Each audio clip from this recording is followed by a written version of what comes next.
Praise the lord. ಪ್ರಿಯ ಸ್ನೇಹಿತರೆ, ಅನೇಕ ಆತ್ಮೀಯ ವಿಶ್ವಾಸಿಗಳು ಮತ್ತು ಯವನಸ್ಥರು ಕೇಳುವಂಥ ಪ್ರಶ್ನೆ ಏನಪ್ಪ ಅಂತಂದು ಹೇಳಿದ್ರೆ, ಬ್ರದರ್ ನಾವು ಬೈಬಲನ್ನು ಓದ್ತಾ ಇದ್ದೇವೆ, ಆದರೆ ಸರಿಯಾಗಿ ನಮಗೆ ಅರ್ಥವಾಗ್ತಾ ಇಲ್ಲ ಎಂಬುದಾಗಿ.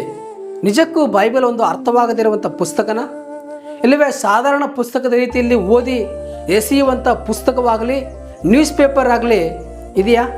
ಇಲ್ಲ ಪ್ರೇರೆ, ಬೈಬಲ್ ಒಂದು ವಿಶಿಷ್ಟವಾದಂಥ ಪುಸ್ತಕ. ಇದು ಮನುಷ್ಯರಿಂದ ಲಿಖಿತವಾದ ಪುಸ್ತಕವಲ್ಲ, ದೇವರಿಂದ ಲಿಖಿತವಾದಂಥ ಪುಸ್ತಕ.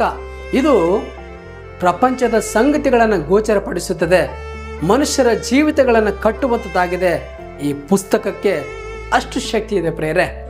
ಕೆಲವರು ಏನು ಮಾಡ್ತಾ ಇರುತ್ತೆ ಅಂತ ಹೇಳಿದ್ರೆ, ಕೆಲಸಕ್ಕೆ ಟೈಮ್ ಆಯ್ತು ಅಂತ ಹೇಳಿ, ಇಲ್ಲವೇ ಈ ವರ್ಷದಲ್ಲಿ ನಾನು ಬೈಬಲ್ನ ಮುಗಿಸ್ಬೇಕಂತ ಹೇಳಿ, ಈ 2 ತಿಂಗಳಲ್ಲಿ ನಾನು ಬೈಬಲ್ನ ಕಂಪ್ಲೀಟಾಗಿ ಮುಗಿಸ್ಬೇಕಂತ ಹೇಳಿ ಆತರಿಂದ ಓದುವಂಥ ರೀತಿಯಲ್ಲಿ ಇರುವುದರಿಂದ ಕೆಲವರಿಗೆ ಬೈಬಲು ಸರಿಯಾಗಿ ಅರ್ಥವಾಗ್ತಾ ಇಲ್ಲ ಪ್ರೇರೆ. ಹಾಗಲ್ಲ ಓದುವುದು. ನೀವು ಯಾವ ಅಧ್ಯಾಯವನ್ನು ಓದ್ತಾ ಇದ್ದೀರೋ ಆ ಅಧ್ಯಾಯವನ್ನು ಸಂಪೂರ್ಣವಾಗಿ ತಿಳಿದುಕೊಳ್ಳುವಂಥ ರೀತಿಯಲ್ಲಿ ನೀವು ಓದಬೇಕು. ಒಂದೇ ವಚನ ತೆಗೆದುಕೊಳ್ಳ್ರಿ, ಅದರಲ್ಲಿ ಯಾರು, ಯಾರಿಗೆ, ಯಾವಾಗ ಈ ರೀತಿಯಾಗಿ ಪ್ರಶ್ನೆ ಮಾಡಿಕೊಂಡು ನೀವು ಓದಬೇಕಾಗಿರ್ತದೆ. ಆಗ ಮಾತ್ರವೇ ಬೈಬಲ್ ನಮಗೆ ಸಂಪೂರ್ಣವಾಗಿ ಅರ್ಥವಾಗುತ್ತದೆ ಪ್ರೇರೆ.